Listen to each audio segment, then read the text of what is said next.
नमस्कार दोस्तों, SGM education रे यूट्यूब चैनल पर आपका हार्दिक स्वागत है। जैसा कि हमारी इस समय ग्रामर क्लासें चल रही है हिंदी व्याकरण की, तो आप सभी इस समय संधि टॉपिक पढ़ रहे हैं। संधि में भी हम व्यंजन संधि पढ़ रहे हैं। तो आइए देखिए आज का अपना संधि व्यंजन संधि के 5वें नियम से स्टार्ट होगा। किसी वर्ग के प्रथम वर्ण के बाद अगर कैसे वर्ण आए सघोष, कौन से वर्ण आए सघोष वर्ण आएंगे तो ये वर्ण अर्थात प्रथम वर्ण अपने ही वर्ग के कौन से वर्ण में बदल जाता था? तीसरे वर्ण में। इसके बाद इसी के समान लगभग हमने एक दूसरा नियम इसी के आसपास का पढ़ा था कि किसी भी वर्ग के प्रथम वर्ण के बाद जैसे कै, चे, ते, ते और पे, इनके बाद अगर कैसे वर्ण आ जाए नहीं या मैं, तो ये यानी कि ये वर्ण अपने ही वर्ग के कौन से वर्ण में बदल जाते हैं? पंचम वर्ण में परिवर्तन हो जाता है। इसके बाद हमने तीसरा नियम लिया। तीसरे नियम में हमने पढ़ा कि मैं वर्ण के बाद अगर कोई कैसे वर्ण आए स्पर्श वर्ण आए, कौन से वर्ण आए स्पर्श वर्ण, तो ये यानी कि मैं है वो कौन से वर्ण में बदल जाता है? या तो अनुस्वार में बदल जाएगा या मैं का क्या हो जाएगा? पंचम वर्ण। जो वर्ण आएगा ना उसी के वर्ग में, जैसे यहाँ के वर्ग का कोई वर्ण आ गया तो उसका अंतिम पंचम वर्ण हो जाएगा, या आपके चे वर्ण का आ गया तो उसका अंतिम पंचम वर्ण हो जाएगा।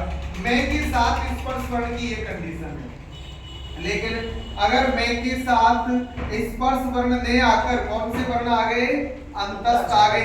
कौन से वर्ण आ गए? अंतस्थ। या कौन से आ गए? ऊष्म वर्ण। कौन से वर्ण आ गए? अंतस्थ ऊष्म। अंतस्थ कौन से वर्ण थे?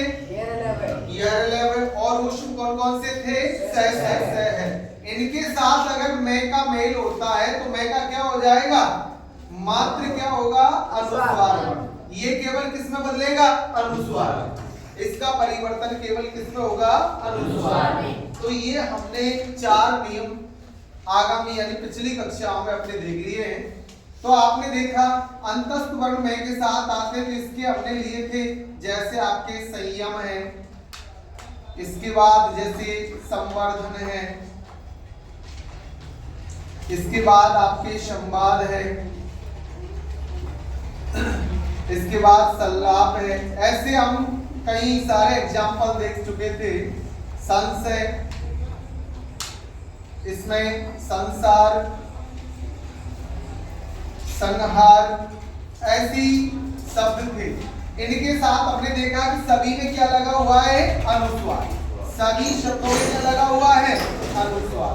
आ जाए या ऊष्म वर्ण आ जाए, मैं का इन वर्णों से मेल होगा तो मैं का परिवर्तन किसमें हो जाएगा? अनुस्वार। केवल अनुस्वार में ही परिवर्तन होगा। तो देखिए यहाँ आपने संयम देखा, संयम की संधि करेंगे तो क्या हो जाएगा? सम प्लस यम, सम प्लस यम। यहाँ जैसे माना कि संलाप की संधि करोगे तो क्या हो जाएगा? सम प्लस लाभ, सम प्लस लाभ, सम प्लस लाभ। अब यहाँ देखिए मैं के साथ यह का योग होने से अर्थात ये आपके अंतस्थ वर्ण आने से मैं का मात्र क्या हो जाएगा? अनुस्वार। मैं अनुस्वार में बदल जाएगा, आपका शब्द हो जाएगा संयम। इसी प्रकार यहाँ संलाप का देखें तो मैं के साथ किसका मेल हुआ है? तो मैं के साथ वही अंतस्थ वर्णों के मेल से मैं का परिवर्तन किसमें हो जाएगा? अनुस्वार में।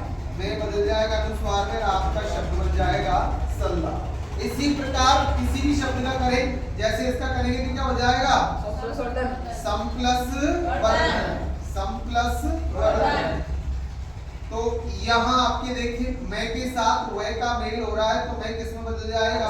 अनुस्वार में। इसी प्रकार संवाद का करेंगे तो क्या हो जाएगा? सम प्लस वाद, सम प्लस वाद हो जाएगा। अब यहाँ वही मैं का वह के साथ मेल से अनुस्वार परिवर्तन। यहाँ संशय का करेंगे तो क्या हो जाएगा? सम प्लस शय, सम प्लस शय आ रहा है। संसार का करेंगे तो क्या हो जाएगा? सम प्लस सार। इसी प्रकार संहार का करेंगे तो ऐसे ही कई सारे शब्द और बन जाते हैं। जैसे आप ले संविधान, कौन सा शब्द है आपके? संविधा। इसका विग्रह करेंगे तो क्या हो जाएगा? सम प्लस विधान। इस प्रकार आपके चौथा नियम कहता है कि मैं के बाद अगर अंतस्थ या उष्ण वर्ण आते तो मैं का मात्र किसमें परिवर्तन होगा? अनुस्वार। तो लिख लो सभी अब इसको।